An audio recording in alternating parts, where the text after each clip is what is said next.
Thank you both for your moving recitations. I'd now like to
Assalamu alaikum. Thank you all so much for joining this Chalismo Majlis for Marhum Zulfikarali Khaki. This is also the Dust Majlis of Khatija Bai Ghulam Abbas Pir Muhammad. Let's begin with recitation of Hadith-e-Kisa by Ali Asghar Muntazir Barwani. Please welcome him with a loud salawat. اللهم صل على محمد وآل محمد بسم الله الرحمن الرحيم عن جابر بن عبد الله الأنصاري عن فاطمة الزهراء عليها السلام بنت رسول الله صلى الله عليه وآله قال سمعت فاطمة أنها قالت دخل علي أبي رسول الله في بعض الأيام فقال السلام عليك يا فاطمة فقلت عليك السلام قال إني أجد في بدني ضعفا فقلت له أعيذك بالله يا أبتاه من الضعف فقال يا فاطمة ائتيني بالكساء اليماني فغطيني به فأتيته بالكساء اليماني فغطيته به وصرت أنظر إليه وإذا وجهه يتلأله كأنه البدر في ليلته تمامه وكماله فما كانت إلا ساعة وإذا بولدي الحسن قد أقبل وقال السلام عليك يا أماه فقلت وعليك السلام يا قرة عيني وثمرة فؤادي فقال يا أماه إني أشم عندك رائحة طيبة كأنها رائحة جدي رسول الله فقلت نعم إن جدك تحت الكساء فأقبل الحسن نحو الكساء وقال السلام عليك يا جداه يا رسول الله أتأذن لي أن أدخل معك تحت الكساء؟ فقال وعليك السلام يا ولدي ويا صاحب حوضي، قد أذنت لك. فدخل معه تحت الكساء، فما كانت إلا ساعة وإذا بولدي الحسين قد أقبل وقال السلام عليك يا أمه. فقلت عليك السلام يا ولدي ويا قرة عيني وثمرة فؤادي. فقال لي يا أمه إني أشم عندك رائحة طيبة كأنها رائحة جدي رسول الله صلى الله عليه وآله. فقلت نعم إن جدك وأخاك تحت الكساء. فدنا الحسين نحو الكساء وقال السلام عليك يا جده، السلام عليك يا من اختاره الله، أتأذن لي أن أكون معكما تحت الكساء؟ فقال وعليك السلام يا ولدي ويا شافع أمتي، قد أذنت لك. فدخل معهما تحت الكساء. فأقبل عند ذلك أبو الحسن علي بن أبي طالب وقال السلام عليك يا بنت رسول الله. فقلت وعليك السلام يا أبا الحسن ويا أمير المؤمنين. فقال يا فاطمة إني أشم عندك رائحة طيبة كأنها رائحة أخي وابن عمي رسول الله. فقلت نعم ها هو مع ولديك تحت الكساء. فأقبل علي نحو الكساء وقال السلام عليك يا رسول الله، أتأذن لي أن أكون معكم تحت الكساء؟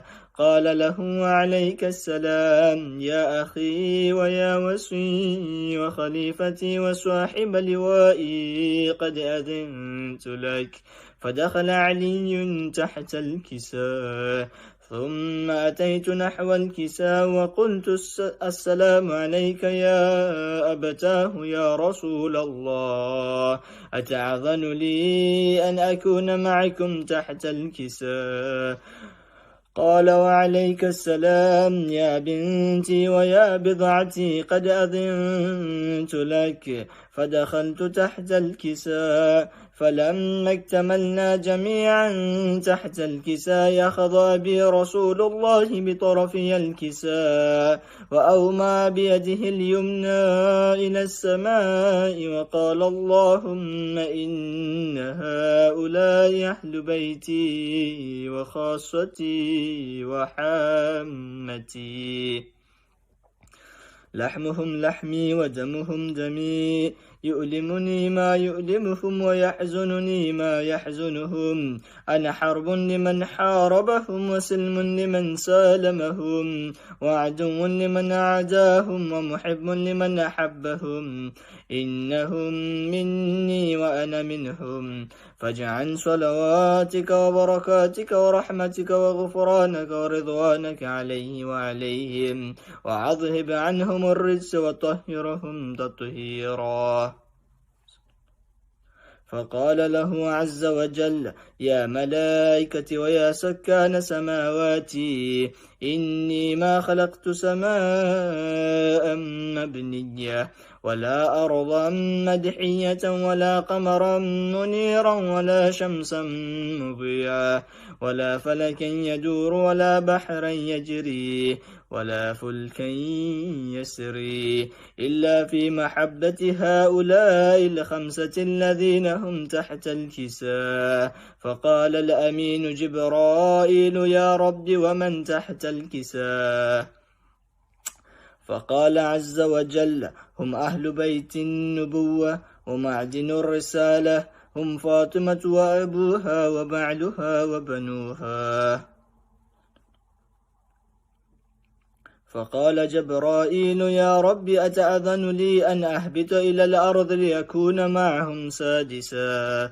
فقال الله نعم قد أذنت لك. فهبط الأمين جبرائيل وقال السلام عليك يا رسول الله.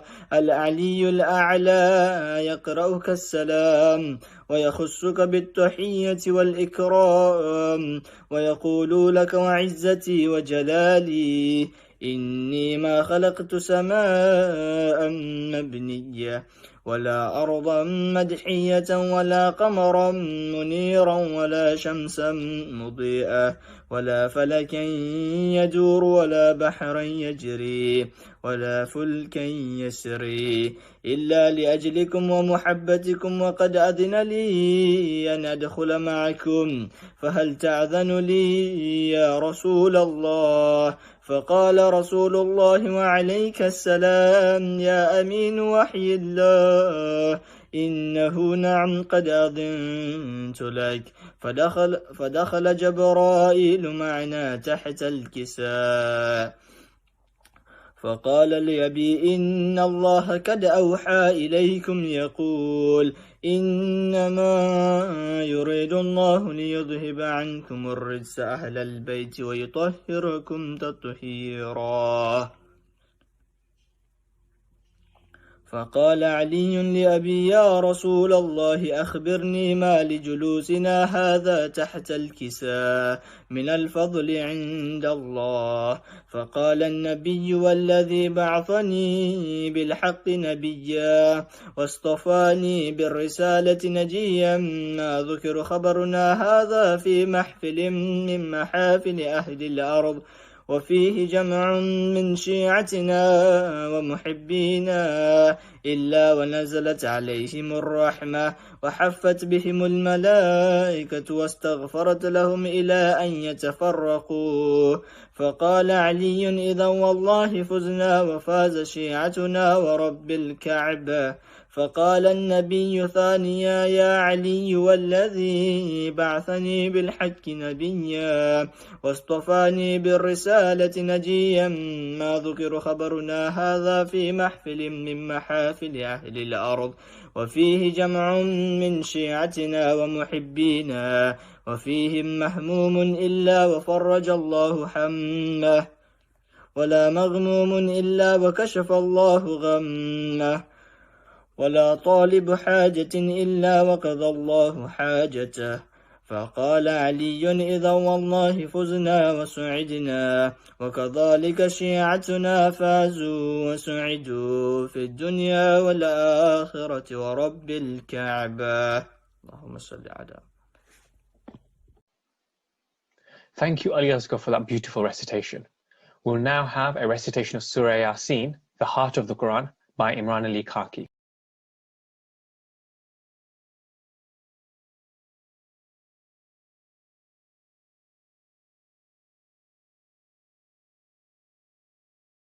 بسم الله الرحمن الرحيم ياسين والقرآن الحكيم إنك لمن المرسلين على صراط مستقيم تنزيل العزيز الرحيم لتنذر قوما ما أنذر آباؤهم فهم غافلون لقد حق القول على أكثرهم فهم لا يؤمنون إنا جعلنا في أعناقهم أغلالا فهي إلى الأذقان فهم مقمحون وجعلنا من بين أيديهم سدا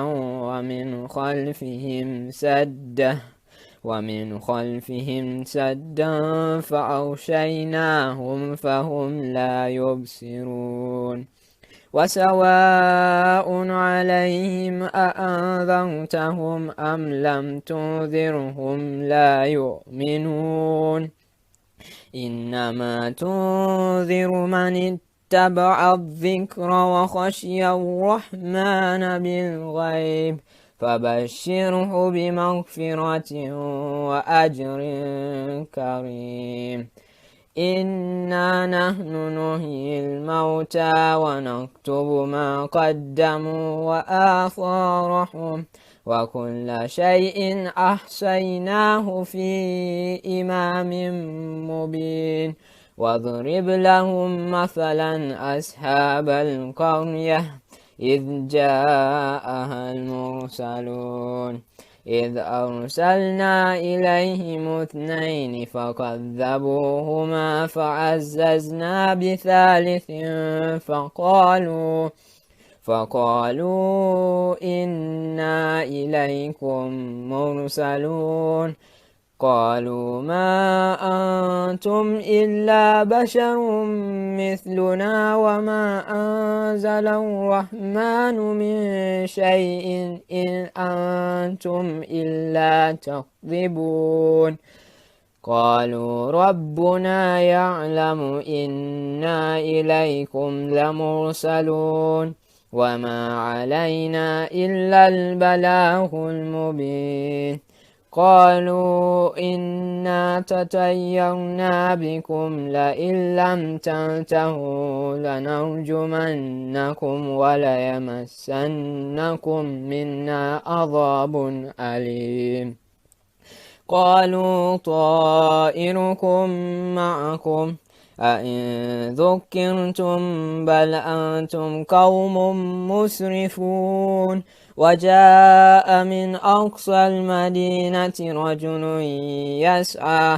يسعى قال يا قوم اتبعوا المرسلين اتبعوا من لا يسألكم أجرا وهم مهتدون. وما لي لا أعبد الذي فطرني وإليه ترجعون. أأتخذ من دونه آلهة إن يردني الرحمن بضر لا تغن عني شفاعتهم شيئا ولا ينقذون. إني إذا لفي ضلال مبين. إني آمنت بربكم فاسمعون. قيل ادخل الجنة قال يا ليت قومي يعلمون بما غفر لي ربي وجعلني من المكرمين. وما أنزلنا على قومه من بعده من جند من السماء وما كنا منزلين إن كانت إلا صيحة واحدة فإذا هم خامدون.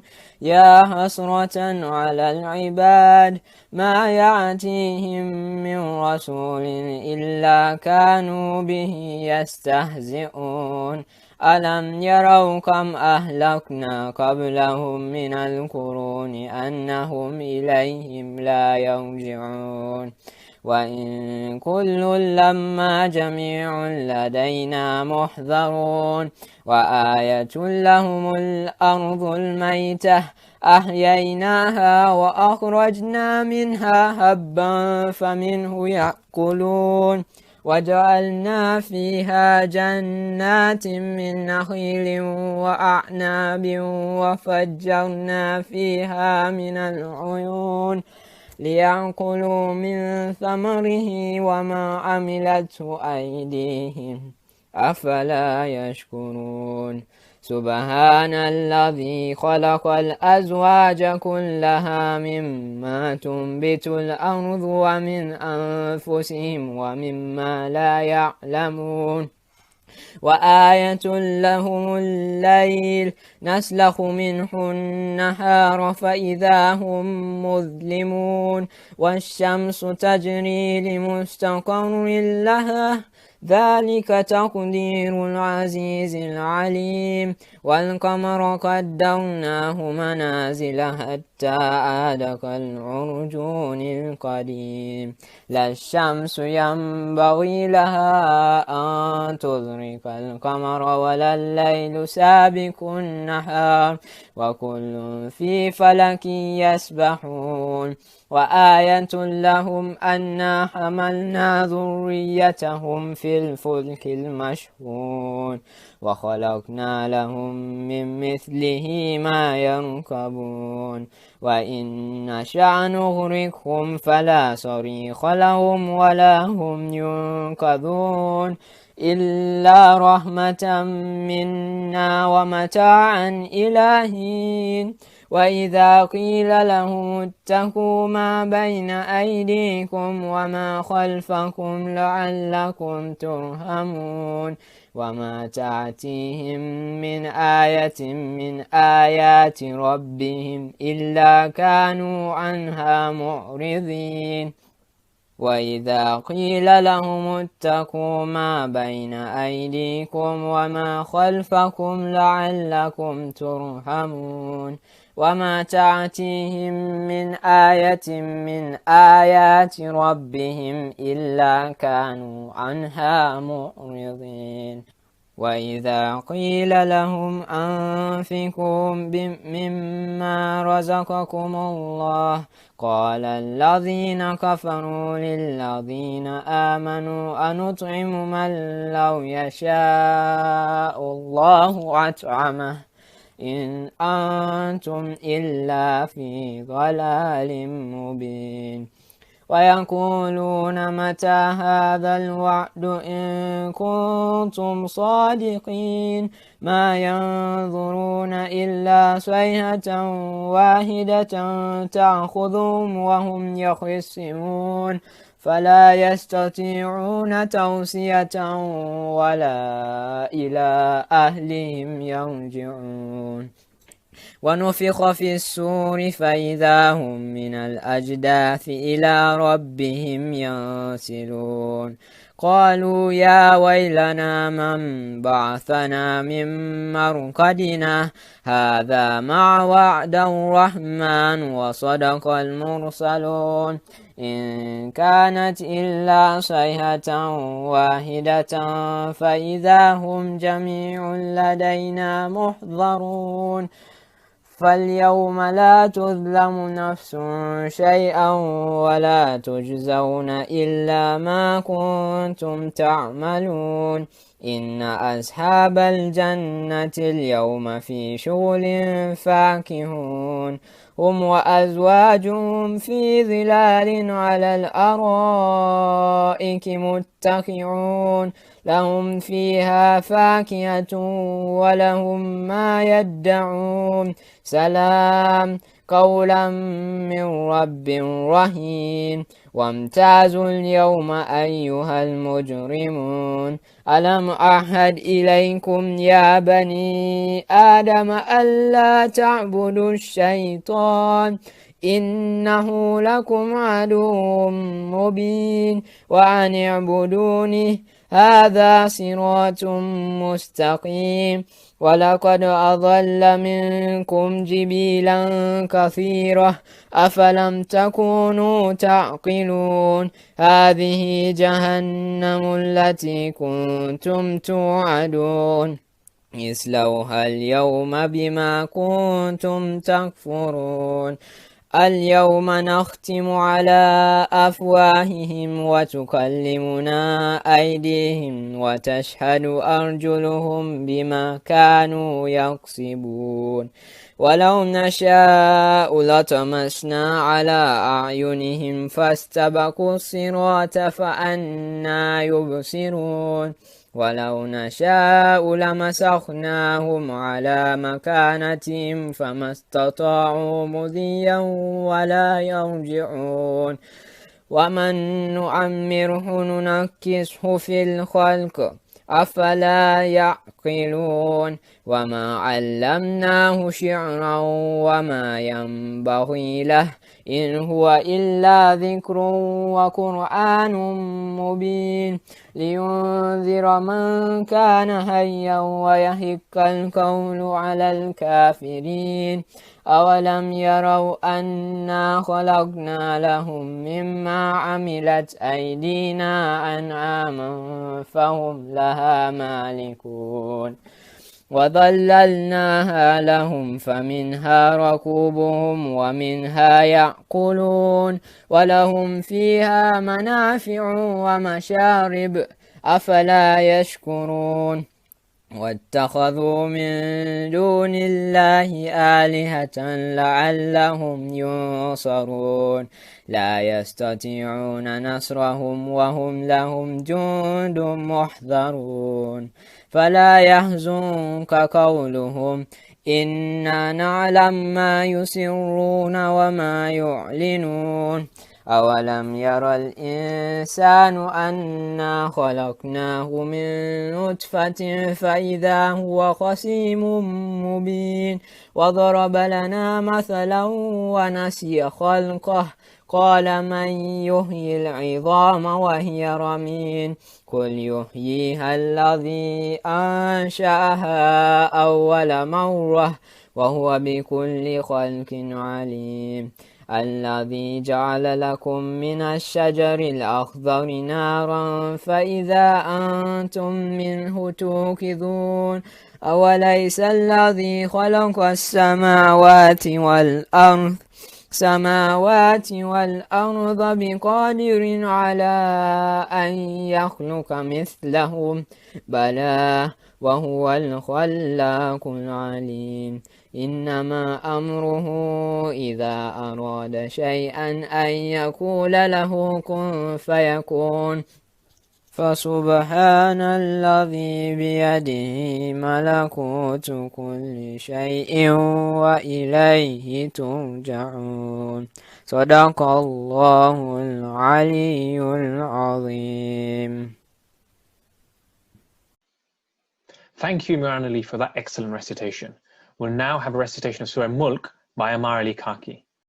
أعوذ بالله من الشيطان الرجيم بسم الله الرحمن الرحيم تبارك الذي بيده الملك وهو على كل شيء قدير الذي خلق الموت والحياة ليبلوكم أيكم أحسن عملا وهو العزيز الغفور الذي خلق 7 سماوات طباقا ما ترى في خلق الرحمن من تفاوت فارجع البصر هل ترى من فتور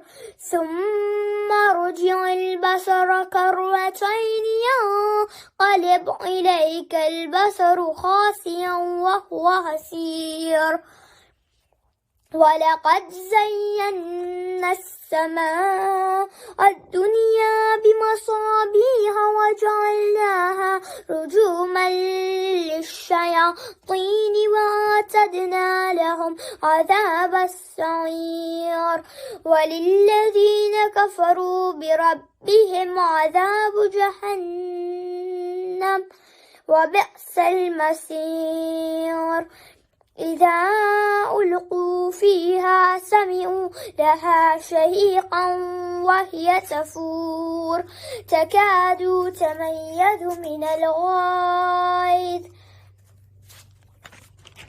كلما ألقي فيها فوج سألهم خزنتها ألم يأتكم نذير قالوا بلى قد جاءنا نذير فكذبنا وقلنا ما نزل الله من شيء إن أنتم إلا في ضلال كبير وقالوا لو كنا نسمع أو نأكل ما كنا في أصحاب السعير فاعترفوا بذنبهم فسحقا لأصحاب السعير إن الذين يخشون ربهم بالغيب لهم مغفرة وأجر كبير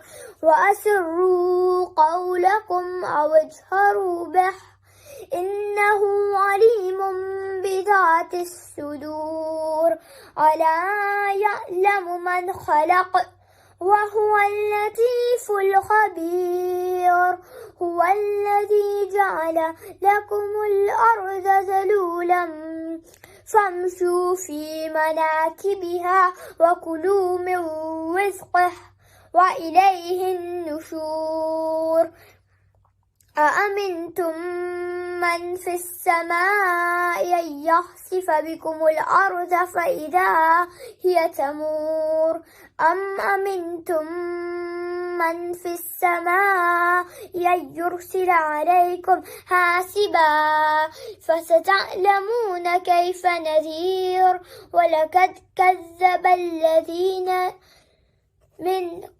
قبلهم فكيف كان نكير أولم يروا إلى الطير فوقهم صافات ويقبضن ما يمسكهن إلا الرحمن إنه بكل شيء بصير أمن هذا الذي هو جند لكم ينصركم من دون الرحمن إن الكافرون إلا في غرور أمن هذا الذي يرزقكم إن أمسك رزقه بل لجوا في عتو ونفور أفمن يمشي مكبا على وجهه أهدى أمن يمشي سويا على صراط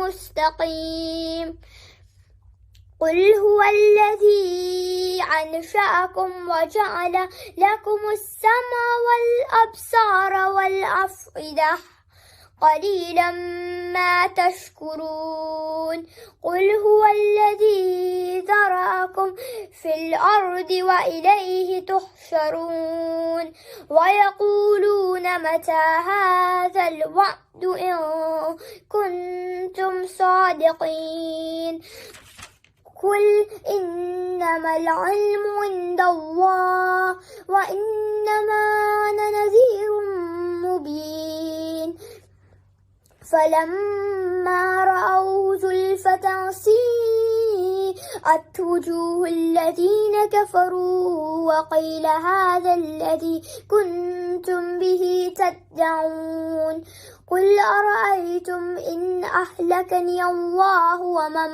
معي أو رحمنا فمن يجير الكافرين من عذاب عليم قل هو الرحمن وآمنا به وعليه توكلنا فستعلمون من هو في ضلال مبين قل أرأيتم إن أصبح ماؤكم غورا فمن يأتيكم بماء معين صدق الله العلي العظيم. Thank you, Amar Ali, for that wonderful recitation of the Holy Quran. We'll now have two marthiyas, one by Muhammad Ali Baltistani and another by Hosef Marali. أعوذ بالله من الشيطان الرجيم بسم الله الرحمن الرحيم نادى لي المظهر العجائب تجده هنا لك في النوائر كل هم فغم سينجلي بعظمتك يا الله بنبوتك يا محمد بولايتك يا علي يا علي يا علي اللهم صل على محمد وآل محمد. गुजारिश करूँगा हाजरीन से कि एक मरतबा सूरह अल-हम्द और 3 मरतबा सूरह इखलास मरहूम जुल्फ़िकार अली खाकी और मरहूमा ختیجہ بائی غلام حسین غلام عباس پیر محمد کے لیے. بسم اللہ الرحمن الرحیم. الحمدللہ.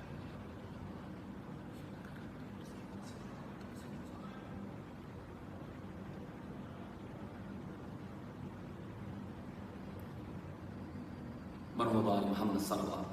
اللہم صلی علی محمد وآل محمد. کیسے پڑے ہیں جسم کے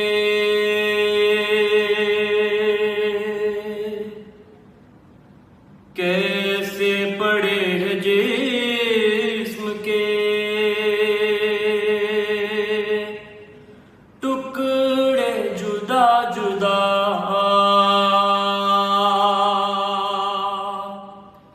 کیا تم میرے حسین ہو پتھر ہٹا کے لاش سے زینب نے دی صدا کیا تم میرے حسین ہو ہائے ہائے میرے غریب کا کیا حال کر دیا گھوڑوں سے لاش دشت میں پامال کر دیا پہچانوں کس طرح سے بدن سے ہے سر جدا کیا تم میرے حسین ہو پتھر ہٹا کے لاش سے زینب نے دی صدا کیا تم میرے حسین ہو پہچان لوں گی میں تمہیں آواز مجھ کو دو پہچان لوں گی میں تمہیں آواز مجھ کو دو دم توڑتے جو دیکھا ہے کڑیل جوان کو آنکھوں میں اب بہن کی اجالا نہیں رہا کیا تم میرے حسین ہو پتھر ہٹا کے لاش سے زینب نے دی صدا کیا تم میرے حسین ہو آہستہ سے جواب دو ہے ساتھ اس کی ماں آہستہ سے جواب دو ہے ساتھ اس کی ماں کیا اب تمہارے پاس ہے معصوم بے زبان ننھا سا لاش کس کا یہ سینے پہ ہے رکھا کیا تم میرے حسین ہو پتھر ہٹا کے لاش سے زینب نے دی صدا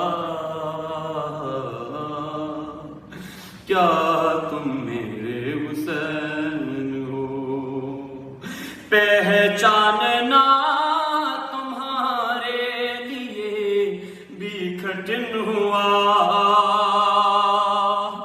دیکھا ہے پہلی بار جو زینب کو بیردا آتی ہے شرم جل بتا دو مجھے ذرا کیا تم میرے حسین ہو؟ پتھر ہٹا کے لاش سے زینب نے دی صدا کیا تم میرے حسین ہو؟ کیسے پڑے جسم کے ٹکڑے جدا جدا کیا تم میرے حسین ہو؟ پتھر ہٹا کے لاش سے زینب نے دی صدا کیا تم میرے حسین ہو؟ کیا تم میرے حسین ہو؟ Thank you, Amar Ali, for that wonderful recitation of the Holy Quran.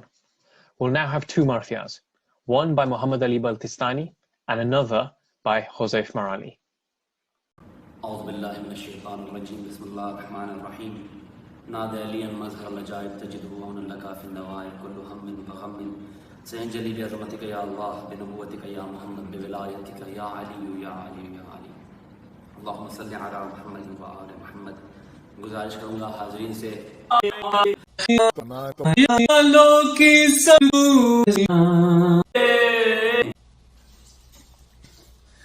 گھبرائی ہے زینب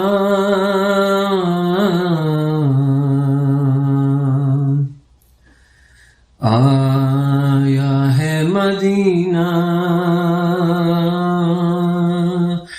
گھبرائی ہے زینب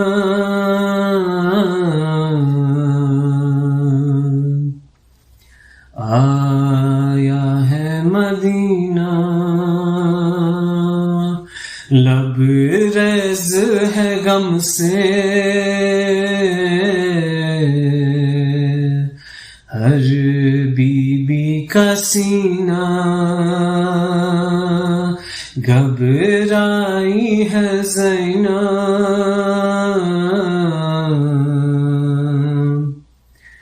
آیا ہے مدینہ ایک سال گزارا ہے زندان ستم میں دن باقی گزارے گی زینب اسی غم میں مقتل میں ہے اصغر زندہ میں سکینہ گھبرائی ہے زینب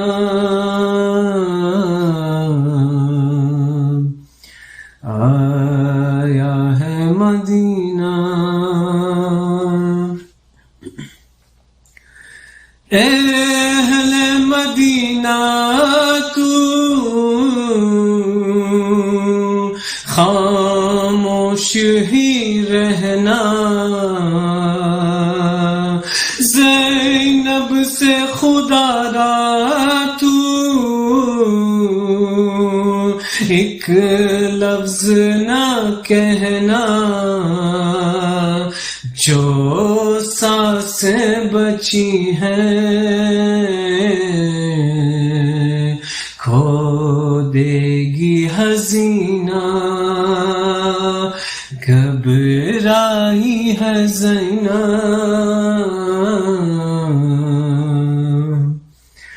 آیا ہے مدینہ یہ سوچ کے روتی ہے بیمار ہے سغرا ہر فرض کے بارے میں پوچھے گی دکھیا ایسا نہ ہو سن کر مر جائے حزینہ گھبرائی ہے زینب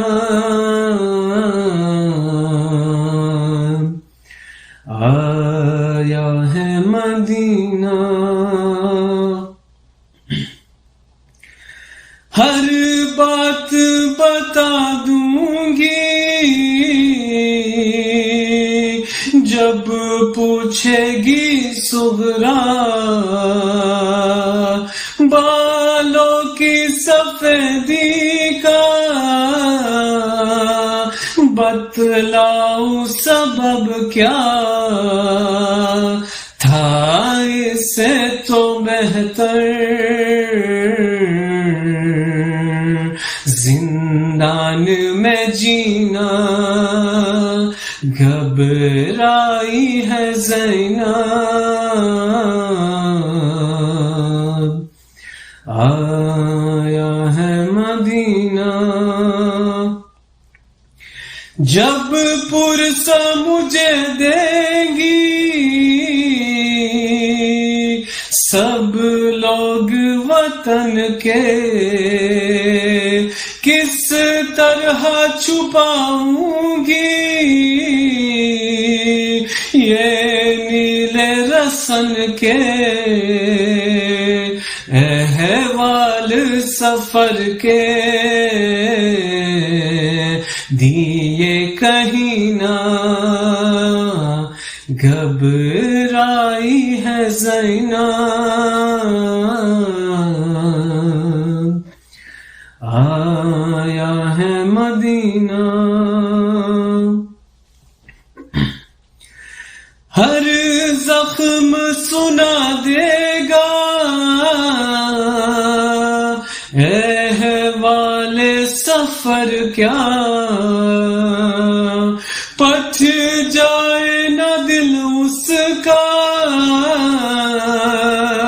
جب پوچھے گی صغرا پیشانی سجاد اور سرخ پسینہ گھبرائی ہے زینب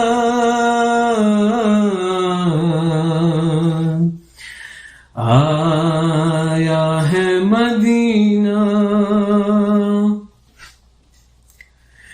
زینب کے خیالوں میں آواز یہ آئی محمل سے اتر کر جب فضا نے صدا دی دل تھام لو بی بی لو آیا مدینہ گھبرائی ہے زینب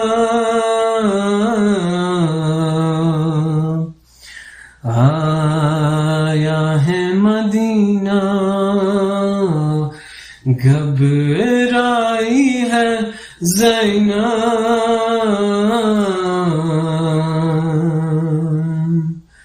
آیا ہے مدینہ مرحمد وآل محمد صلوات.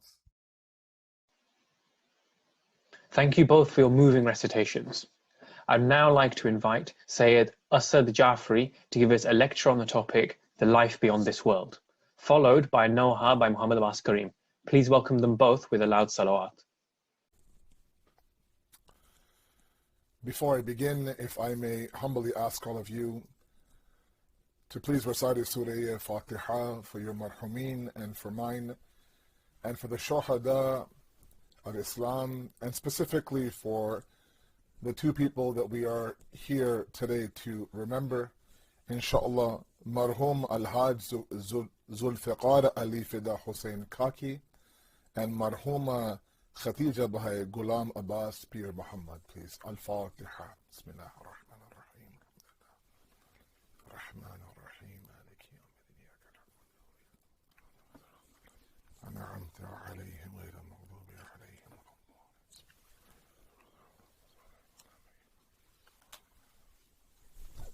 أعوذ بالله من الشيطان الرجيم. بسم الله الرحمن الرحيم.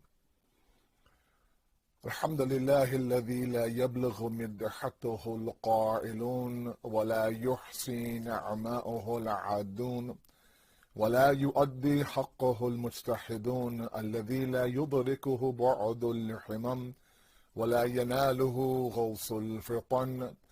ثم الصلاة والسلام على أشرف الأنبياء والمرسلين حبيب قلوبنا وطبيب نفوسنا والشفيع ذنوبنا سيدنا ومولانا أبي القاسم محمد. اللهم صل على محمد وآل محمد وعجل فرجهم وأهل بيته الطيبين الطاهرين المعصومين المظلومين لا سيما بقية الله في الأرضين صاحب العصر والزمان خليفة الرحمن إمام الإنس والجان ولعن الله أعداهم أجمعين إلى يوم الدين. أما بعد فقد قال الله وقوله الحق. بسم الله الرحمن الرحيم. إن الموت الذي تفرون منه فإنه ملاقيكم ثم تردون إلى عالم الغيب والشهادة فينبئكم بما كنتم تعملون. صدق الله العلي العظيم. اللهم صل على محمد وآل محمد وعجل فرجهم. First of all, let me send my condolences to the Khaki family on their loss, and at the same time, let me also recognize the amount of effort that they have put in putting together this majlis and this dhikr for us. You know, a lot of my youth sometimes ask me, and even me growing up in Toronto, you know, in our, you know, Pakistani culture, when somebody passes away, we have a number of programs leading up to their barsi, up to their first year anniversary. I don't know how it is in other cultures, but, you know, for example, we have the Soya Majlis. So there's the burial, then 2 nights after that we have a Majlis, and then 10 nights after the death we have another Majlis, then 20 nights after we have another Majlis, then 40 days, then 6 months, then a year. And then usually, you know, every year, you know, depending on, you know, on the family, there's something that's done. I'd often wonder, you know, what is the point of all that? And then as I got older, I realized the beauty in all this. A lot of my youth might ask me, look, you know, this Chalismo and 40 days, and, you know, why do we need to keep doing this and bringing up these old wounds and you know, rehashing and crying and grieving? And these programs are vital, and they serve multiple purposes. Let me start off by discussing that just for the sake of my youth out there, and then I'll get to my topic of life after death, inshallah. You know, these programs for me were, you know, they serve 2 functions. The first thing is that you get to grieve with the family. You get to actually share in their grief. You get to send your condolences. If you yourself, for example, are grieving, you get to now, you know, lessen the weight of your grief as well. I remember when I lost my father in Marhum when I was in my late 20s, any individual that I would go to send my condolences who had just lost his father, it actually would help me. It helped my mental health. It would help my anxiety. It would help me grieve, help me lighten the burden a little bit of the weight of my father's death. On top of that, it becomes a communal grieving system. It's beautiful. You know, there are some people who are not comfortable in those emotional arenas, and that's fine. But the idea that, you know, we don't have to grieve alone, you know, we were there on the day of the Mayyat, we were there now 2 nights after, we're there 10 days after, 20 days after, 40. It gives the family a little bit of hope that, you know what, I have a system, I have a circle, I have a community around me that won't let me deal with this by myself. So the first thing is that we actually we're contributing, we're taking part, we are sharik, as you say in Urdu, in this gham and this grief of the family. That's number one.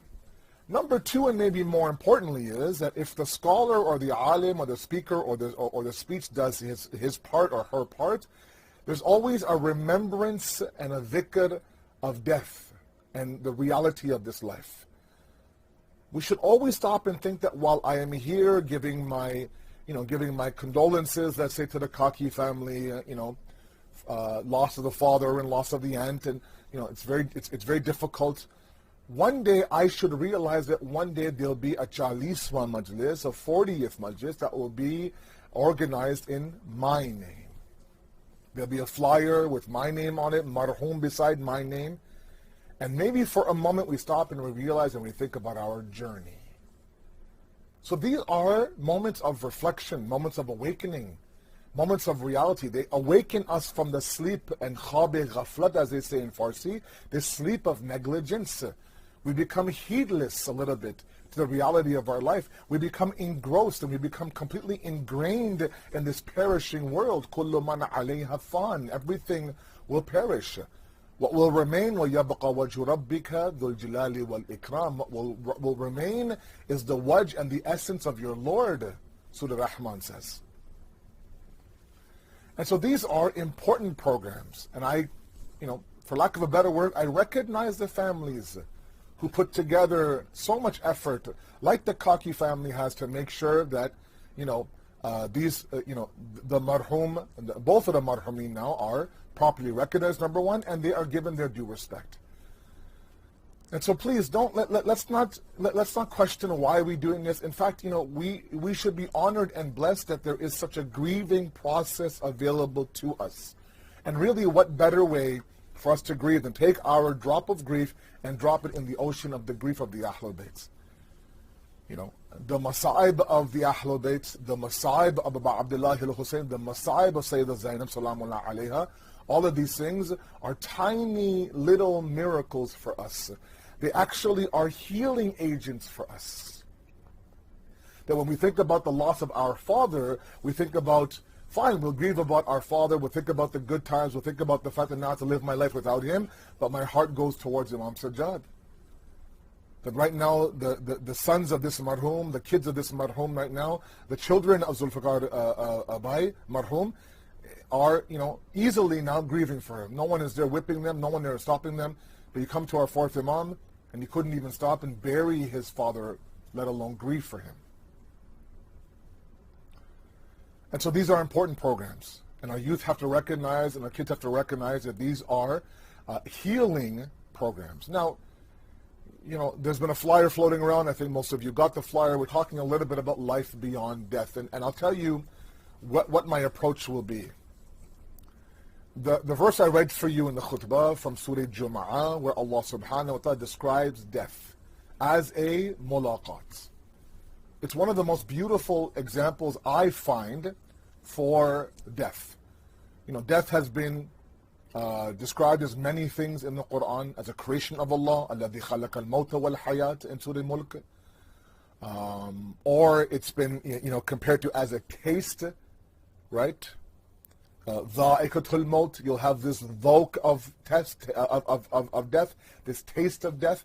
But this mulaqat, and then the way that it describes death, in الْمَوْتَ الَّذِي تَفِرُّونَ مِنْهُ, this death that you firar from, that you flee from, that you run from, that you hide from, that you think will avoid you one day, فَإِنَّهُ مُلَاقِيكُمْ, this liqa will happen. Mulaqat is an Arabic word, a Farsi word, and an Urdu word, meaning that meet. Eventually now there'll be a mulaqat. So we're dealing not with possibilities, we're dealing not with chance, we're dealing with a reality in death that is inevitable, that is hatmi, that's 100%. I don't know why sometimes, we believe that, when I'm a little bit older, I'll do this. I'll tell you a quick story. I remember in my time in Qom, there would be a number of qafilas and caravans coming from India, Pakistan, sometimes from Toronto as well. but mostly from India, Pakistan. And, I have some family in Pakistan. My in-laws are from India. And so, sometimes we will go and visit some of my wife's families who are in Qom for maybe a day or two, then they move on to Mashhad. And almost on a regular basis, when I would go and see these massive caravans in the hotels by the Haram bin Masma Qom, I would look around and see the majority of them were older individuals. There might be one or two young guys there to help out with the suitcases, push the wheelchairs around, help unload and load the vans or the buses. But the majority were, and then finally I asked somebody, I said, the average age of this caravan can't be younger than 50, 60 years old. And they said it's a mentality, Malana, in India, Pakistan, that, the young don't really go for ziyarat and hajj. They think, abhi waqt hai, we still have time. So live your life the way you want to live your life, and near the end of your life, as you have one foot in the grave, then you hop on a plane and hop on a bus and you go on this tiring 3-month journey where you go say salam to, all 13 ma'asumin and their haram, and you do that full ziyarat. And my first question was, how are they guaranteed this life? How do they know they'll last past 50, 60 years old? And the problem is that the moment that I speak about death, for example, everyone becomes uncomfortable. Even now, as I'm talking about death and age and grave and barzakh, and we get a little bit itchy, a little bit uncomfortable. We're like, okay, or people actually change the channel, plug their ears, walk away. Because death to us is annihilation. Death to us is the ending. Death to us is, for me, wrapping up this whole world that I spent 60, 65 years building. Imagine now spending 6 decades of your life building this massive building, only at a drop of a hat, at a press of a button, you have to implode it at the end of all that. You think, what is the point of all this? Why did I build this whole thing only to destroy it, or to walk away from it, or for it to be perishable? And that only makes sense when we see death as annihilation. And the problem is that death is not annihilation. The death actually is one step closer to your perfection. Let me explain. To understand this idea, we have to understand that we have gone through life and death already several times. One such example is in the womb of our mother. Okay? That is described inside the teachings of Islam as a complete different alam, different world. The world of the raham, the world of the womb of the mother. Okay? The fetus in that world now is being given sustenance, can hear. Now researchers say that it dreams inside the womb of the mother. It can, it moves, it has freedom of movement. It has freedom of thought. It's able now to retain the voice. It actually can recognize that is my mother's voice, that is my father's voice. That's why it can actually recognize the beating of the heart sound that I know. When I leave the womb, I look for that beating of the heart. That's why one such care that we have, at least in the West, is called kangaroo care. That if your child is being restless, ensure it's a skin to skin that you have them on your chest or on your shoulder. They can feel the warmth of your body. They can hear the soothing beating of your hearts. It's a whole world in there. And until you maximize your time in that womb, you're in that womb. You're in this bottle, you're in this sack of a fluid, in this darkness, being fed through a cord. Imagine, if you will, imagine somebody comes to you in the womb of your mother and says it in about couple of months now, you're going to be leaving this womb. You're going to go through a journey that might be the most difficult journey any being has to go through. The birth through the canal of the mother, through the birth canal, what's it called, is one of the most difficult journeys that we have ever gone through. We've already experienced it. We just don't remember it. You go in that fetus, you tell that fetus that, look, you're going to be born into a world now where there'll be lights, you'll be walking on your 2 feet, there'll be food you can pluck off the trees, okay? There will be, mountains the size that are triple of you. There'll be water that will be hadd bin nazar, as you say, as far as the eye can see, and there'll be multiple billions, thousands of people around you. Now, asking that fetus of 7 months, 8 months, about to be born in a matter of weeks now, to fathom that world, this world that we live in now, you can't do it. It knows darkness, it knows fluid, it knows cramping, it knows me and me alone, unless, of course, you're a twin. You're not sharing that womb with anybody. But now to be able to converse, open its eyes and see, touch and smell and feel, have emotions, have a conscience, have an intellect. They can't fathom that idea. Even no matter how hard you try to describe it, they can't fathom the idea until they are asked to die in the womb, meaning exit the womb and enter this world. That death from that world and the entry into this world is death ultimately. Think about it now. You have maximized your time to the point now where doctors say, look, sometimes they'll induce the labor on a mother, because if you carry the child a little bit longer than you should, it might harm both of you. So there is a specific time that you are asked to live in that world. You can't overstay your welcome there. You have gathered what you need to gather from this world. Now you are ready to enter this world. So we've already experienced that death, and now we enter this world. And now we enter this world. Now we live in this world for X amount of years. If I were to ask any of you, do you remember a second that you were in the womb of your mother? I don't think any of you would say, yeah, I remember that time. Those were good times. I remember the food I got. I remember the darkness. I don't think anyone remembers. Because you're just so in awe of this world. Now, if I was to tell you there is a world waiting for you beyond this world that has no space and no time, that's not based on matter, it's a metaphysical world. Yes, Allah tries to, describe the gardens of heavens, flowers and gardens under which rivers flow, right?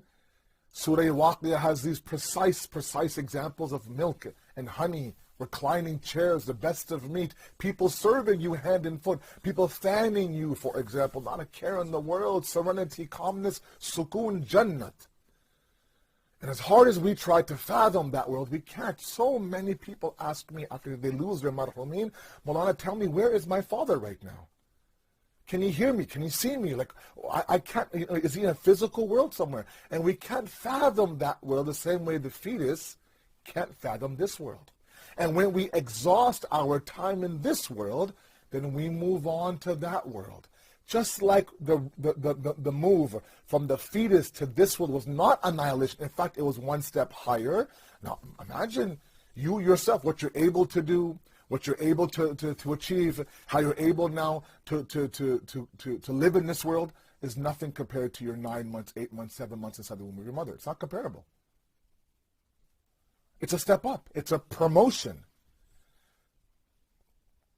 We have to begin to see that for the next world. So yes, we will die in this world. We will move on in this world. We'll exhaust our time. Ajalun wa ajalun musamma. It's a whole discussion.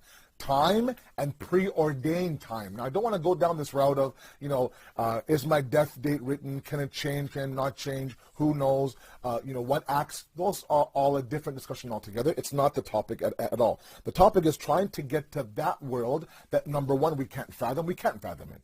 Because we live in a world of time and space. We know numbers, we know limitations, we know start lines and finish lines in this world. That's how we measure everything. In that world, there's no start and finish. There isn't.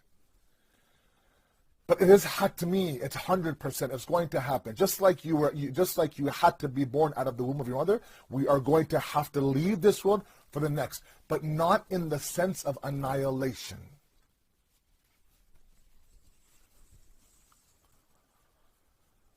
The world that's waiting for us is nowhere near this world. This is known as asfala safilin, the Quran says. The lowest of the worlds. So to fathom this idea that we're now going to move across in that world is very difficult to understand. It's very hard. Because that world is not maddi. Now, what about these descriptions, Maulana, in the Quran? Yes, Allah does that for what's called taqreeb al-zahin, to make our mind a little bit closer. It's like examples He uses, metaphors He uses, right? Same idea. Sometimes, I remember my 5-year-old during last year's Ramadan, when the pandemic was quite strong in Toronto and the centers were closed. We realize now that the entire month of Ramadan will be at home. Everything will be virtual. So we decided to do a little bit of a Quran circle. One thing that I loved about the month of Ramadan was our Quran circle in our center. Sit around as a community, like I'm sure all of you do, and we will go one ayat, a few ayats at a time. So I thought, let's do that at home. There's only 4 or 5 of us. I have one older child who's 13 years old, and the middle one who's about 7 years old, and my young guy is 5 years old, and my wife. So, 3, 4 of us, we would. And I would do a little bit of a tafsir discussion with them. Nothing too long, maybe 20, 25 minutes, 1, 2 verses each person read in Arabic, translation. So I remember I came across the idea of discussion in the Quran about God not being seen. You can't see Allah. And so my 7-year-old just asked me, Baba, if I can't see Allah, how do I know that He's there? Now, 7 years old, right? I mean, how do I talk about ghaybat and ghaib and metaphysical and physical, exoteric and esoteric? And she would be like, huh? So I have to give examples. So ironically, maybe not ironically, coincidentally, maybe not coincidence, maybe it was a gift from God, it was very windy that day, I remember. After Zohar, so we sat there, I could hear the howling of the wind. So I stopped and I thought, this is a good opportunity. I said, Rahman, and my daughter's name is Rahman. I go, Rahman, do you hear the wind? Sorry, I said, do you see wind? No, I can't see wind. Is it windy outside? Yes, it is. How do you know it's windy outside? I can hear the wind against the door. I can see the tree shaking, this and that. So I was using the example of wind to somehow describe the metaphysical nature of God. It's nowhere near it, right? But to a 7-year-old who has limited capacity, she got it. Oh, that makes sense. Allah subhanahu wa ta'ala, not that we're children, but we have limited capacity in terms of our intellect, uses examples that allow us to to understand what the reality is. But when we get there, we can't even fathom that idea. No matter how much I try to describe to the fetus about this world, I will never capture it the way that it's going to be captured when they actually enter this world. Okay? So the first point, my sisters and my brothers, don't see death as annihilation. It's not. It's actually a move towards perfection. Our perfection is to stand there in front of Allah subhanahu wa ta'ala and to enter the gates of heaven. That's the peak of the human being. We have spent, from the moment that I was created until the moment I died, actualizing the potential to be the Khalifa of Allah. Remember that. Inni ja'alun fil ardi khalifa, he says to the angels in Surah Baqarah, I'm going to create a vicegerent for me on this earth to make me known. I have all this potential inside of him. They just said, look, this human being is no good. Bloodshed, corruption, facade, tyranny, that's all we've seen in this earth. Allah says, look, inni a'lamu ma la ta'lamun. I know about this insan what you don't know. There's potential inside this insan that can make him or her the khalifa of mine, representation of mine. Can you imagine now? Being a representation of God is huge. And what do? We spend our entire life now actualizing the potential inside of us to be the Khalifa of Allah. It's beautiful. Fighting the desires inside, having the battle, having this major jihad, the major battle inside of us, right? The battle with the self. But the moment that we begin to move away from death being annihilation, then we begin to prepare for death. Prepare for death. And that's where I find that because we're too scared of death, we don't face it. We don't face it, we don't prepare for it. We travel, for 2 nights somewhere, out of city, out of town, out of country sometimes. We'll pack this, we'll pack that, we'll pack this, we'll make sure, especially as small kids, we have a bag full of these extra clothes and extra clothes and extra clothes, just in case, for what, 2 nights? For 2 nights, all these bags? Go to Hajj for 2 to 3 weeks now, you have unscented soap, you have your slippers, you have this and that, right? Your passport carrying case, right? Everything you have, because you know. For a journey of eternity, what is in our suitcase? Because we think sometimes that whatever is in my grave now. It's waiting for me. So before I arrive there, there's already serpents in there and water in there and fire in there. I'm sorry, it's an empty box. It's an empty hole in the ground. Whatever we take from here, we'll use that to furnish our grave. Think about it for a moment. Okay? You move from one apartment to another apartment. Okay? One of the words that are used for death is intiqal, right? We say in Urdu ke fulan ka intiqal ho gaya, right? Intiqal literally means transfer, to move from one area to another. Okay? So I want you to imagine that you decide to change homes as a family. You walk into this house that you buy, it's completely unfurnished, it's completely empty, and then on moving day, what do? You take everything you have in your old house and you begin to put it inside of your new house. Your sofas, your appliances, your bedroom set, I don't know, your toiletries, everything, your toys and your books and your shelves, and right? Otherwise, it's an empty house. You might buy something already pre-furnished, but usually you kind of, you take whatever's from there, from your house to there. Same idea. If we're doing intiqal into the grave, transferring to the grave, that grave right now is unfurnished. It's an empty box. We're going to take whatever saman, whatever luggage, whatever things we have in this world in terms of our a'mal into that grave.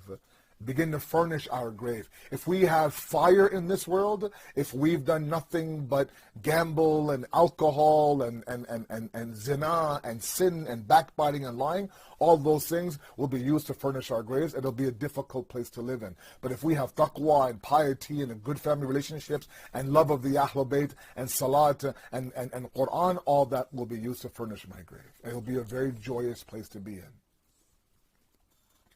The Holy Prophet says, 3 things follow the mayyat to the qabristan. 3 things follow the mayyat, the deceased, the marhum, to the cemetery. Ahluhu, maluhu, wa amaluhu. The mayyat's family, the mayyat's wealth, the mayyat's a'mal. Right? The family goes and buries the marhum. Right? It costs money to dig a grave up. It doesn't matter where you live. And of course, the deeds of the marhum. The hadith goes on to say 2 things return back from the qabristan, 1 remains. The family comes back, the mal and the wealth come back. The amal of the marhum remain. That's what will be used to furnish the grave. So my sisters and my brothers, the first thing we have to realize is that there's a journey waiting for us that is 100%. This is not like, I don't know, should we go, should we not go, should we book a flight, what about the pandemic, what's going to happen there, maybe we'll hold off. No, this is a journey that's going to happen, pandemic or no pandemic. A journey you've seen happen to several people in your community, in your family, from your aunt to your father to everybody else. Why we think that it's going to bypass, or why we think we have 40, 50 years more to live, I have no idea. Where this false narrative came from, I have no idea. We have buried young in our community. We've buried old. We've buried newborns in our community. We've buried the old.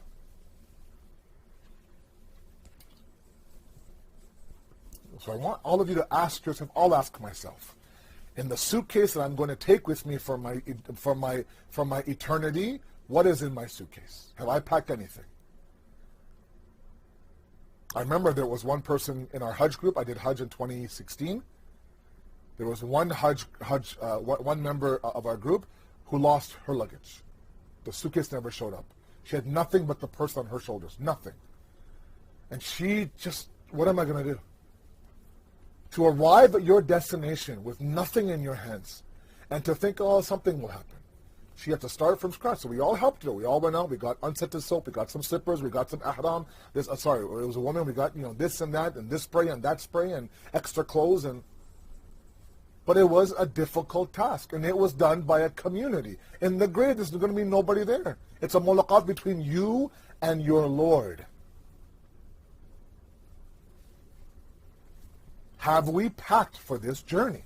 Have we begun to pack for the journey? If you go to Africa, if you, let's say, go to Dar es Salaam, let's say, for example, and you're going to spend 3 months there, 3 months there, you will start packing months before your flight. If you are packing the night before your flight for a 3-month journey, then you are going to panic.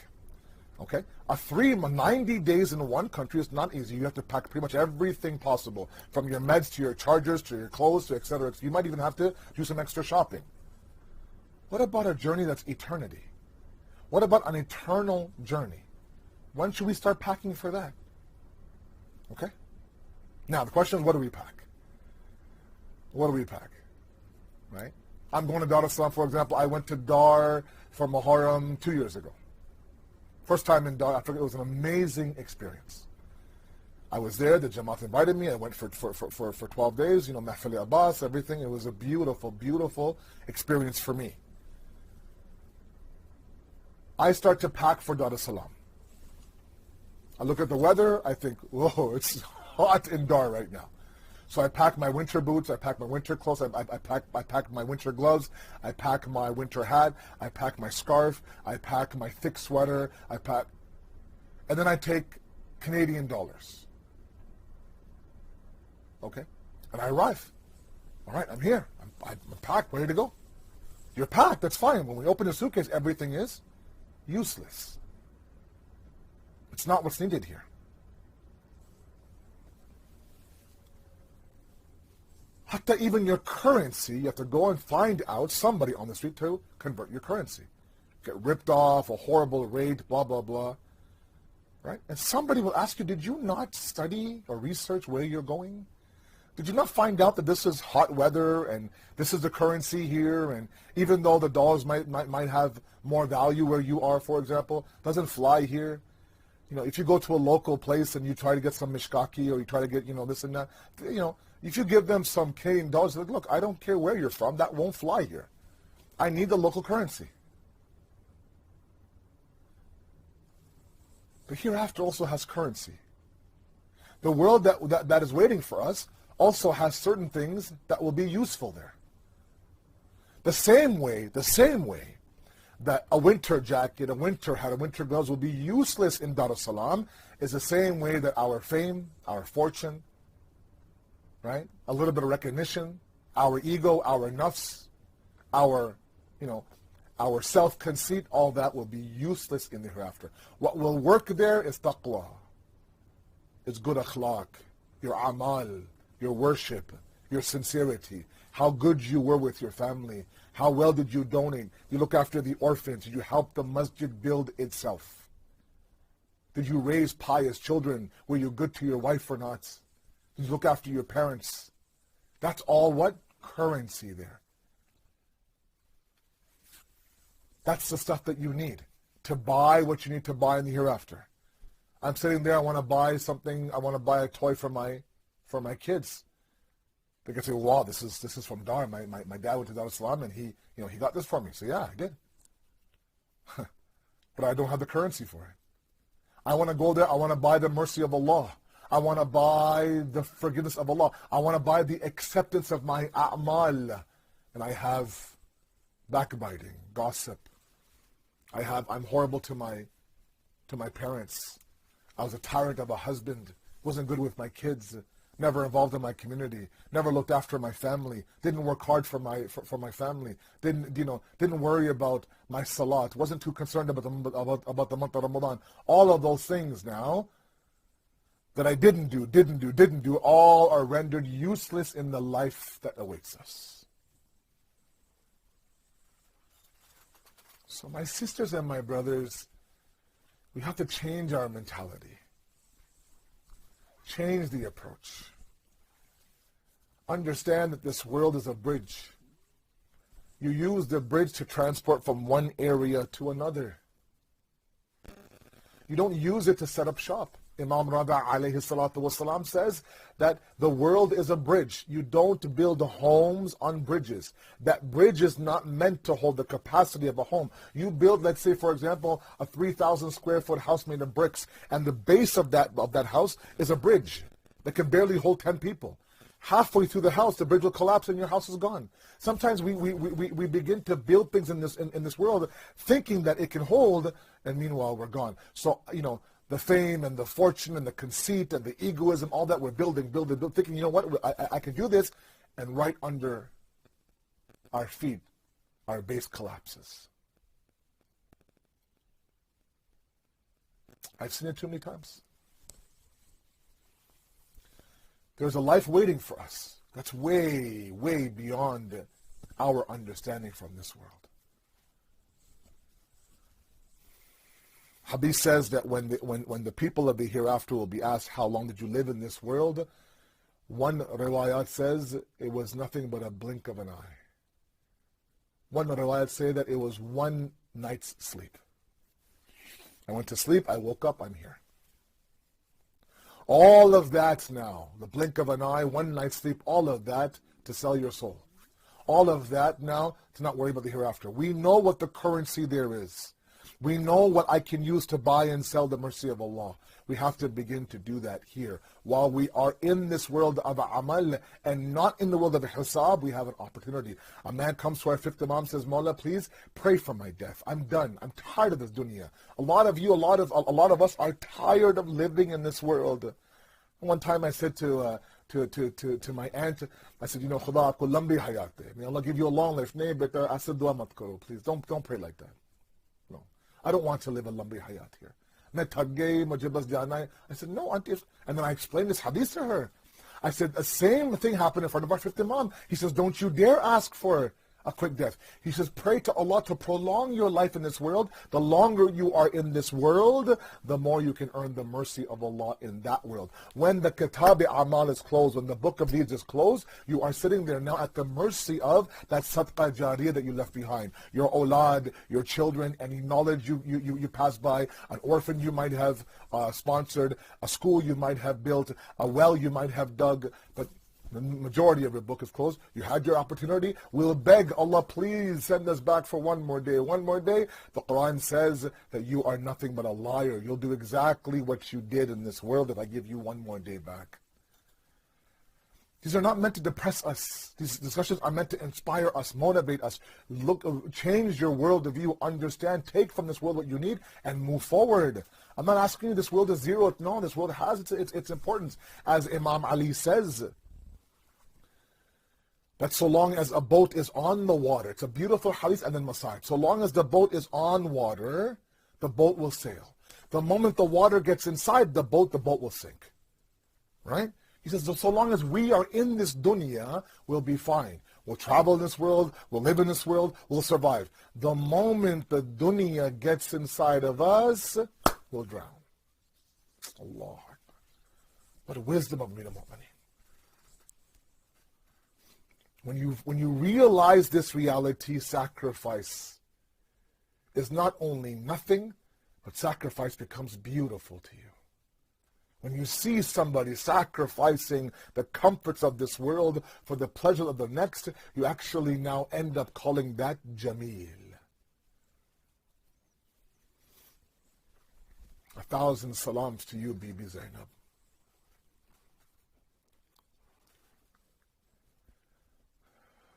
The 15th of Rajab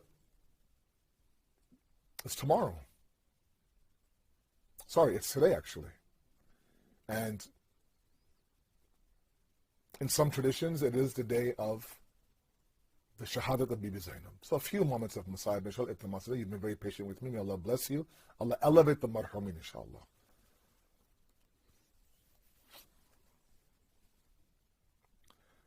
To me,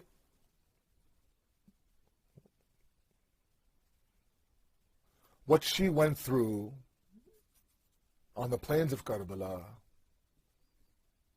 and remember, this is a woman who's already seen the death of her grandfather, the death of her mother in a very difficult way. She has seen her father be struck with a poisonous sword. She's seen her brother throw up pieces of his internal organs because he was poisoned. She's seen her other brother be killed by thousands of people, thirsty and hungry, and left on the hot plains of Karbala. And that's why her laqab of Masa'ib is heart-wrenching, heart-wrenching. How much can one woman take?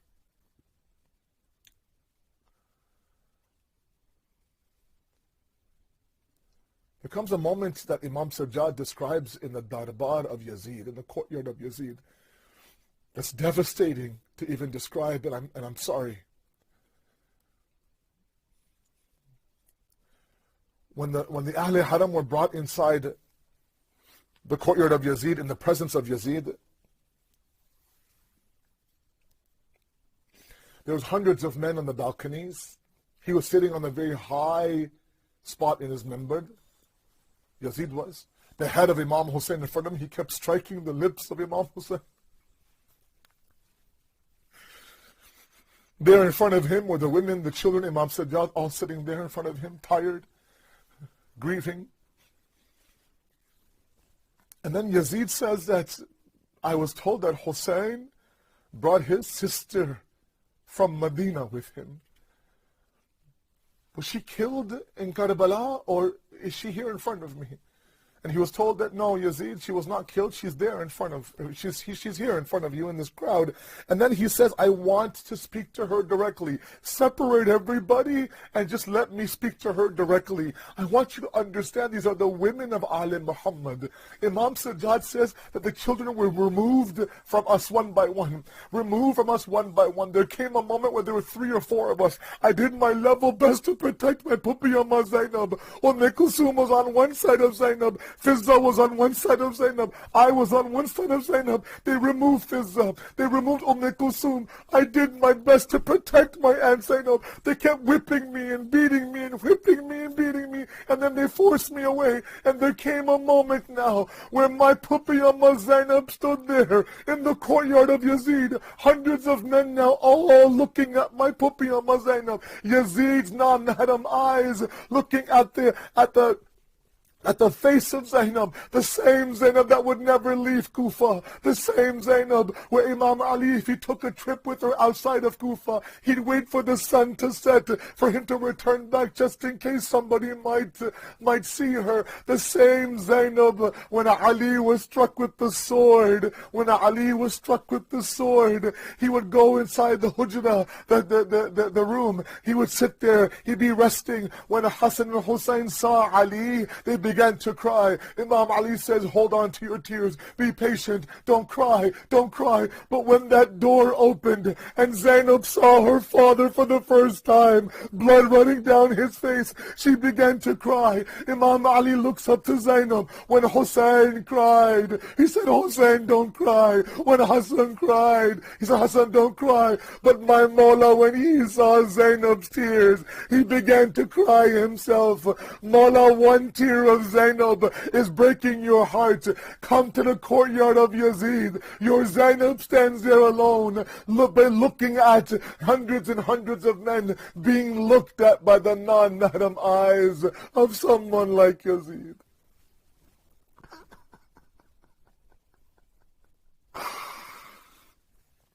سيعلم الذين ظلموا أي منقلب ينقلبون Inna lillahi wa inna ilayhi raji'un. We ask you, Allah subhanahu wa ta'ala, to accept our qaleel ibadat, inshaAllah.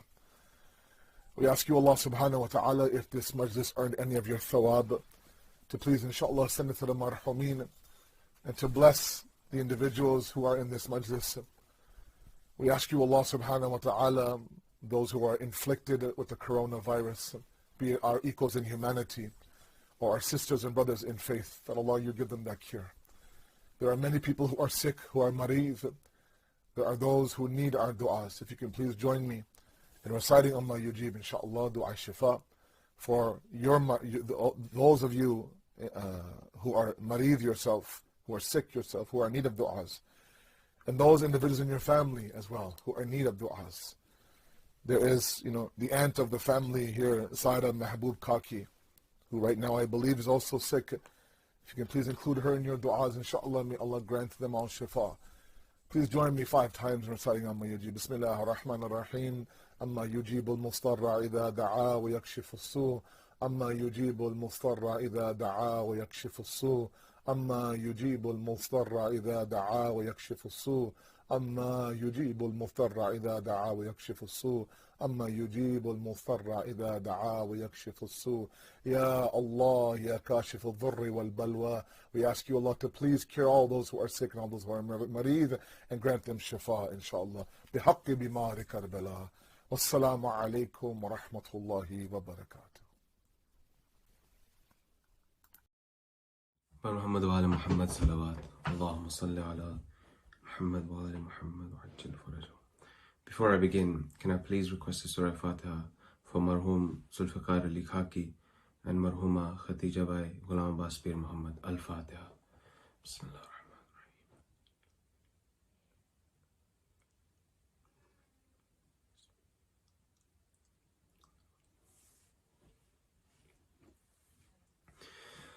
ہے زینب ہے شام،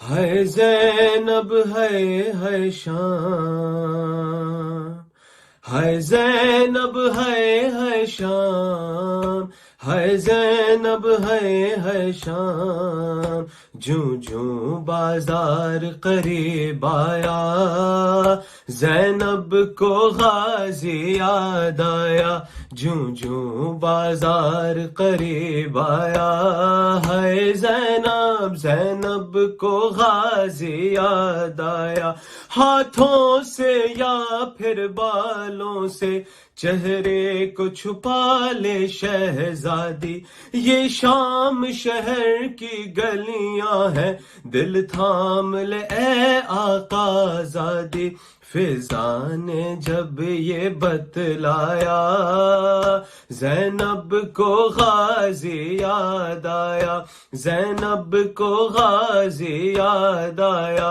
جوں جوں بازار قریب آیا، ہے زینب زینب کو غازی یاد آیا، ماحول شرابی جب دیکھا، بابا کی وصیت یاد آئی، کوئی تو مجھے چادر لا دے، ہونٹوں پہ یہی فریاد آئی، جب کوئی نہیں چادر لایا، ہے زینب زینب کو غازی یاد آیا، زینب کو غازی یاد آیا، جوں جوں بازار قریب آیا، زینب کو غازی یاد آیا، پھر شام کے لوگوں نے بدلا، پھر شام کے لوگوں نے بدلا، اجداد کا یوں زینب سے لیا، چادر چھینی پتھر مارے، اور گرم کبھی پانی پھینکا، درہ جو سکینہ نے کھایا، درہ جو سکینہ نے کھایا، ہے زینب زینب کو غازی یاد آیا، زینب کو غازی یاد آیا، جوں جوں بازار قریب آیا، ہے زینب زینب کو غازی یاد آیا، عباس کہاں ہے زینب، عباس کہاں ہے زینب، جب شمر حکارت سے بولا، غش کھانے لگے سب اہل حرم، کلثوم پکاری واویلا، سجاد کو یسرب یاد آیا، سجاد کو یسرب یاد آیا، ہے زینب زینب کو غازی یاد آیا، زینب کو غازی یاد آیا، جوں جوں بازار قریب آیا، زینب کو غازی یاد آیا، خاموش رہی اولاد نبی، کربل سے یہاں تک ظلم سہا، خولی یہ منادی کرنے لگا، یہ کنبہ ہے ایک باغی کا، مظلوم جو باغی کہلایا، ہے زینب زینب کو غازی یاد آیا، زینب کو غازی یاد آیا، جوں جوں بازار قریب آیا، ہے زینب زینب کو غازی یاد آیا۔ اور آخر میں بالکل اختصار کے ساتھ حکم کی تعمیل میں دو دعائیہ کلام آپ کی سماعتوں کے نظر پیش کرنا چاہوں گا۔ پہلا کلام بیوی زینب کے حوالے سے، اس کے بعد بیوی کے بھائی حضرت عباس علیہ السلام کے حوالے سے پیش کرنا چاہوں گا۔ صلوات پڑھ دیجیے محمد و آل محمد پر۔ اللہم صلی علی محمد و آل محمد۔ یا زینب کبریٰ،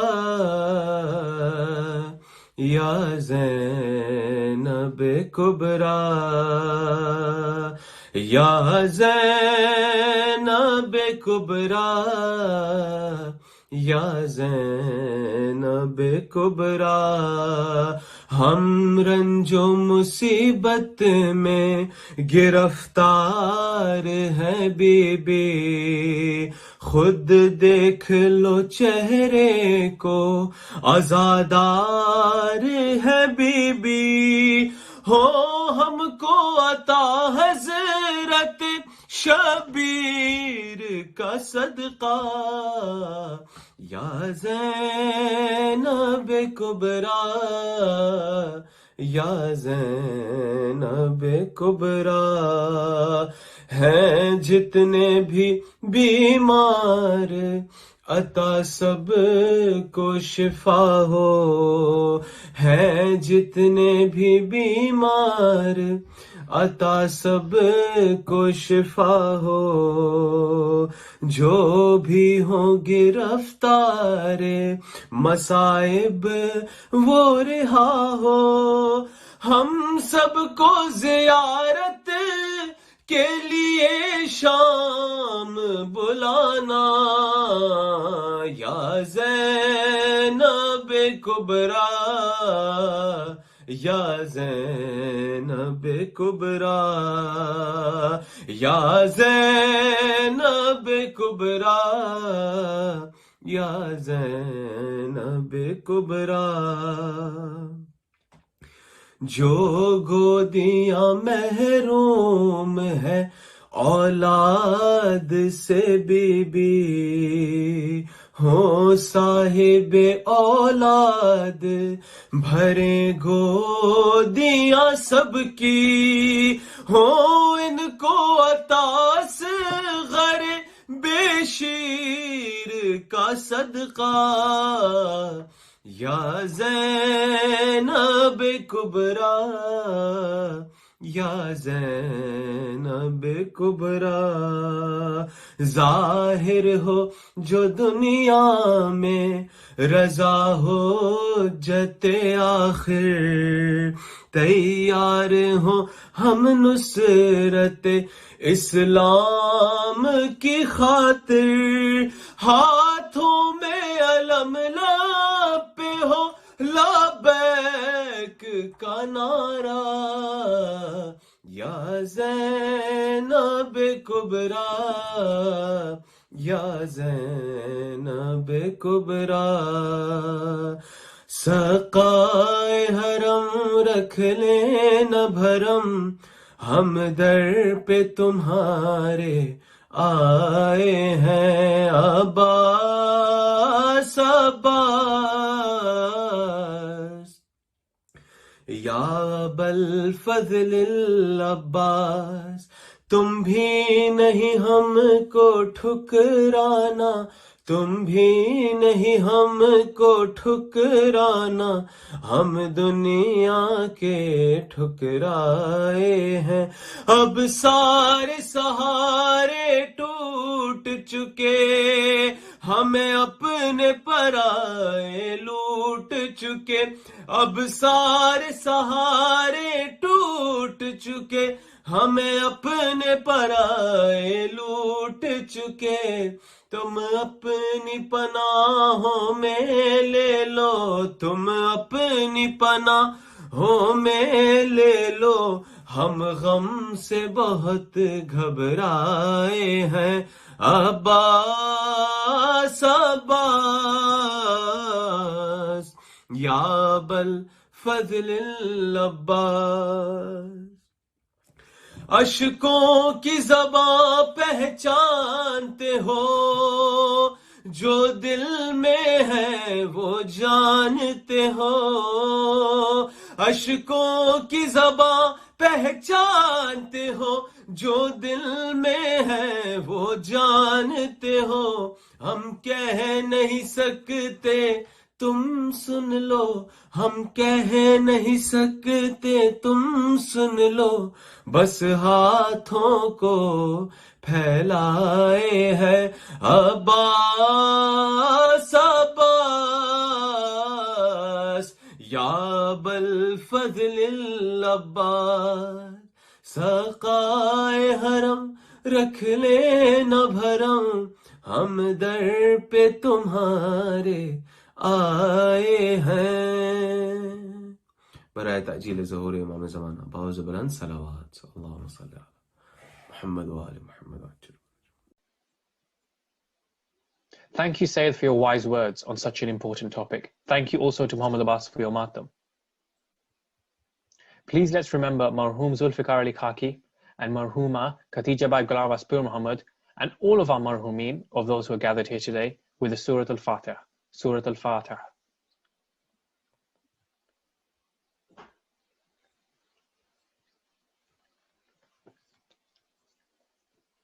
On behalf of the families of the Marhumins we are remembering today, I'd like to extend our sincere gratitude to our family, friends, and the wider community, including our institutions, for their support during this difficult time.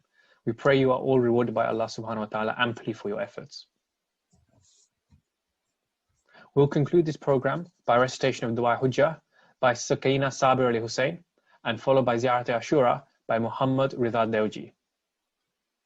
أعوذ بالله من الشيطان الرجيم بسم الله الرحمن الرحيم اللهم كن وليك الحجة ابن الحسن صلواتك عليه وعلى آبائه في هذه الساعة وفي كل ساعة وليا وحافظا وقائدا وناصرا ودليلا وعينا حتى تسكنه أرضك توها وتمتعه فيها طويلا برحمتك يا أرحم الراحمين اللهم صل على محمد وعلى محمد. بسم الله الرحمن الرحيم السلام عليك يا أبا عبد الله السلام عليك يا ابن رسول الله السلام عليك يا خيرة الله وابن خيرته السلام عليك يا ابن أمير المؤمنين وابن سيد الوسيين السلام عليك يا ابن فاطمة سيدة نساء العالمين السلام عليك يا ثار الله وابن ثاره والوتر الموتور السلام عليك وعلى الأرواح التي هلت بفنائك عليكم مني جميعا سلام الله يبدأ ما بكيته وبكي الليل والنهار يا أبا عبد الله لقد عظمت الرزية وجلت وعظمت المصيبة بك علينا وعلى جميع أهل الإسلام وجلت وعظمت مصيبتك في السماوات على جميع أهل السماوات فلعن الله أمة أسست أساس الظلم والجور عليكم أهل البيت ولعن الله أمة دفعتكم عن مقامكم وزالتكم عن مراتبكم التي رتبكم الله فيها ولعن الله أمة قتلتكم ولعن الله مهدين لهم بالتمكين من قتالكم برئت إلى الله وعليكم منهم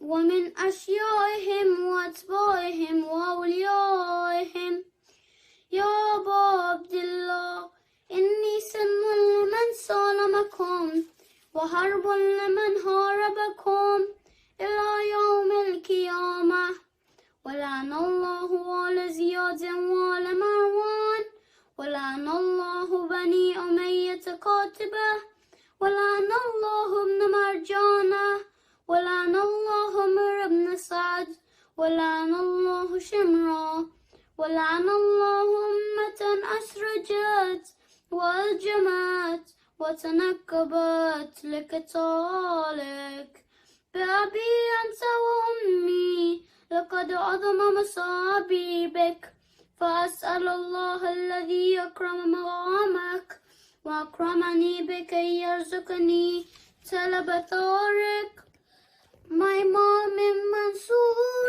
من أهل بيت محمد صلى الله عليه وآله. اللهم اجعلني عندك وجيها بالحسين عليه السلام في الدنيا والآخرة. يا أبا عبد الله، إني أتقرب إلى الله وإلى رسوله وإلى أمير المؤمنين وإلى فاطمة وإلى الحسن وإليك بموالاتك وبالبراءة ممن قاتله ونسب لك الحرب وبالبراءة ممن أسس أساس الظلم والجور عليكم وأبرأ إلى الله وإلى رسوله ممن أسس أساس ذلك وبنى عليه بنيانه وجرى في ظلمه وجوره عليكم وعلى أشيائكم. برأت إلى الله وإليكم منهم وتقربوا إلى الله ثم عليكم بموالاتكم وموالاة وليكم وبالبراءة من أعدائكم والناصبين لكم الحرب وبالبراءة من أشيائهم وأتباعهم. إني سلم لمن سالمكم وحرب لمن حاربكم وولي لمن والاكم وعدو لمن عاداكم. فأسأل الله الذي أكرمني بمعرفتكم ومعرفة أوليائكم ورزقني البراءة من أعدائكم أن يجعلني معكم في الدنيا والآخرة وأن يثبتني عندكم قدم صدق في الدنيا والآخرة. وأسأل أيها بالمقام المحمود لكم عند الله وأن يرزقني طلب ثاري مع إمام هدى ظاهر ناطق بالحق منكم. وأسأل الله بحقكم وبشأن الذي لكم عنده أن يأتيني بمصابيبكم أفضل ما يأتي مصاب بمصيبته، مصيبة معظمها وأعظم رذيتها في الإسلام وفي جميع السماوات والأرض. اللهم اجعلني في مقامي هذا ممن طلبه منك صلوات ورحمة ومغفرة. اللهم اجعل محياي محيا محمد وآل محمد ومماتي ممات محمد وآل محمد. اللهم إن هذا يوم تبركت به بني أمية وابن آكلة الأكباد اللين وابن اللين على لسانك ولسان نبيك صلى الله عليه وآله في كل موطن وموقف وقف فيه نبيك صلى الله عليه وآله. اللهم لعن أبا سفيان ومعاوية ويزيد بن معاوية عليهم منك اللعنة أبدا عابدين. وهذا يوم فرحت به آل زياد وآل مروان بقتلهم الحسين صلوات الله عليه. اللهم فضاعف عليهم اللعنة منك والعذاب الأليم. اللهم إني أتقرب إليك في هذا اليوم وفي موقفي هذا وأيام حياتي بالبراءة منهم واللعنة عليهم وبالموالاة لنبيك وآل نبيك عليهم وعليهم السلام. اللهم أن أول ظالم ظلم حق محمد وآل محمد وآخر التابع له ولا ذلك اللهم عن الإصابة التي جاهدت الحسين وشايت وبايت وتابت على قتله، اللهم العنهم جميعا. السلام عليك يا أبا عبد الله وعلى الأرواح التي هلت بفنائك، عليك مني سلام الله أبدا ما بكيت وبكي الليل والنهار ولا جعل الله آخر العهد مني لزيارتكم. السلام على الحسين وعلى علي بن الحسين وعلى أولاد الحسين وعلى أصحاب الحسين. اللهم خص أنت أول ظالم باللعن مني، وابدأ به أولا ثم عن الثاني والثالث والرابع. اللهم لأن يزيد خامسا والعن عبيد الله بن زياد وابن مرجانة وأمر بن سعد وشمرة وآل أبي سفيان وآل زياد وآل مروان إلى يوم القيامة. دعاء سجدة. اللهم لك الحمد حمد الشاكرين لك على مصابهم، الحمد لله على عظيم رزيته. اللهم ارزقني شفاعة الحسين يوم الورود وثبت لي قدم صدق عندك مع الحسين وأصحاب الحسين الذين بذلوا مهجهم دون الحسين عليه السلام. صلوات. اللهم صل على محمد وآل محمد وأجل فرجهم.